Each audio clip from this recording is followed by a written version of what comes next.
श्रुता मया वरदा वेदमाता प्रचोदयन्तां पावमाने द्विजानाम् आयुः प्राणं प्रजां पशुं कीर्तिं द्रविणं ब्रह्मवर्षं मह्यं दत्त्वा ब्रजत ब्रह्मलोकम्। अथर्ववेद 71:1-16 मंत्र 16वें अध्याय का मंत्र का प्रारंभ ही स्तुति से किया जा रहा है। जैसा कि हम सब साधारण रूप से जानते हैं, स्तुति का मतलब होता है कि देवी या देवता की आराधना करना, या फिर यह कह सकते हैं कि हम किसी की प्रशंसा करते हैं।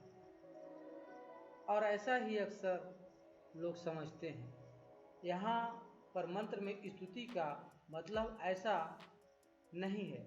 यहाँ स्तुति का मतलब है आप स्वयं का स्मरण और अंतर जागरण की जो प्रेरणा का स्पंदन हो रहा है आपके हृदय में, उसका विस्मरण ना करें।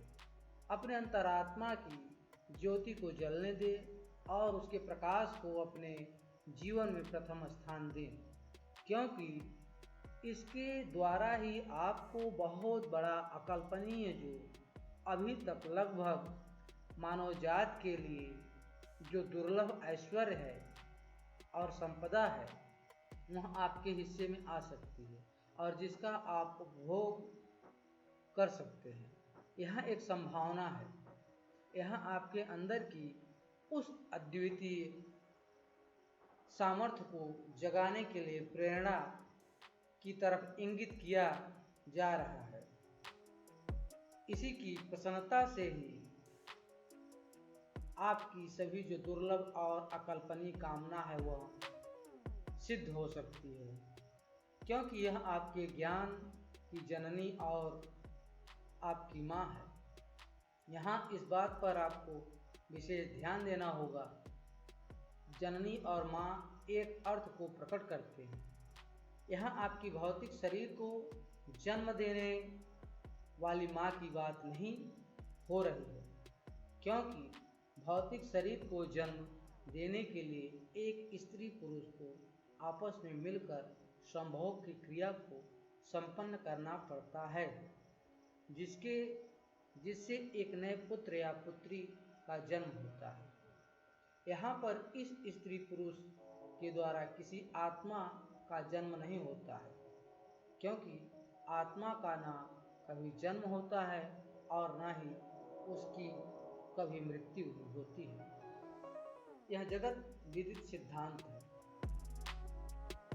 3 प्रकार की जो मुख्य शाश्वत सत्ता है, उसमें प्रथम ईश्वर, दूसरा प्रकृति, तीसरा जीव अर्थात आत्मा जिसको कहते हैं।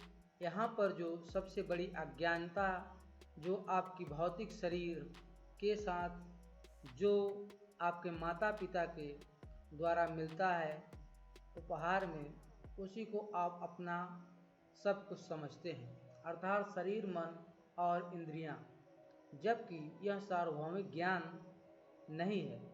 जब मंत्र में ज्ञान की जननी आत्मा को कहा गया है, क्योंकि आत्मा की कामना करती है, क्योंकि आत्मा ही कामना करती है या मांगती है, जिससे वह शरीर, मन और इंद्रियों को प्राप्त होती है। यह कामना मांग आत्मा की है कि उसको शरीर, मन, इंद्रियां मिले, जिससे वह अदृश्य जगत से निकलकर इस भौतिक दृश्य में जगत के क्षणिक ऐश्वर्यों का भोग और जन कल्याण सेवा के कार्य को सिद्ध कर सके। इसी को यहाँ अलंकारिक रूप से आत्मा को मन, शरीर और इंद्रियों की जननी अथवा माँ कहकर संबोधित किया है।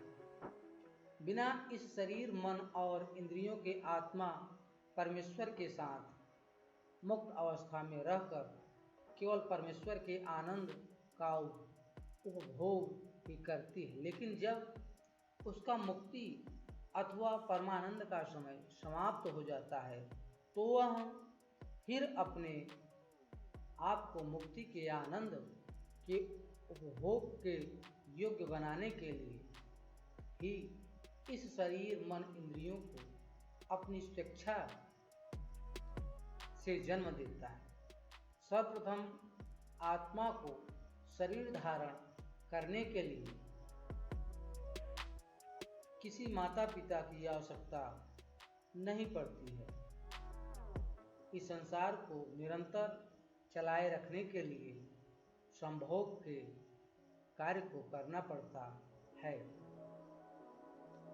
जिससे उसकी पवित्रता और शुद्धता में कमी आती है और उसके ज्ञान विज्ञान ब्रह्म ज्ञान की शक्ति का ह्रास हो जाता है। उसको अपनी शक्ति को पुनः प्राप्त करने के लिए ही इस संसार के कार्य को करने से उस जीव पर परमेश्वर अर्थात जगत के पिता की अनुकंपा हमेशा बनी रहती है, जिससे वह आम और साधारण जीवों की श्रेणी से निकलकर परमेश्वर का विशिष्ट भक्त या शिष्य बन जाता है। और परमेश्वर का प्रिय बनने के लिए परमेश्वर के द्वारा सृजित इस संसार के कार्यों में उस जीव को अपने जीवन का सबसे श्रेष्ठ कार्मिक पुरुषार्थ अर्थात शारीरिक, मानसिक और आध्यात्मिक परिश्रम करके परमेश्वर के कार्य को अर्थात संसार को उसकी पूर्णता की उपलब्धि में सहयोग और समर्थन करना होता है। और वह कार्य इस संसार का निरंतर चलते रहने के लिए सही दिशा में सार्थक कार्य को सिद्ध करता है, जिसके लिए इस आत्मा को और थोड़ा नीचे उतरकर कुछ ऐसे भी कार्य करने पड़ जाते हैं जिससे उसको स्वयं का विस्मरण हो जाता है, जिसको याद दिलाने के लिए परमेश्वर उस आत्मा को उपदेश करता है और कहते हैं कि हे जीव, तुम अपने आप को जानो या याद करो कि तुम कौन हो। अपनी स्तुति करो, अपने आप को प्राप्त करो जो तुम्हारा वास्तविक स्वरूप है। यह तुम्हारा ही है और यह तुमको प्राप्त ही होगा, जिसके लिए मैं तुमको प्रेरित करता हूँ, क्योंकि मैं तुम्हारे अंदर ही विद्यमान होकर तुमको प्रेरणा करता हूँ।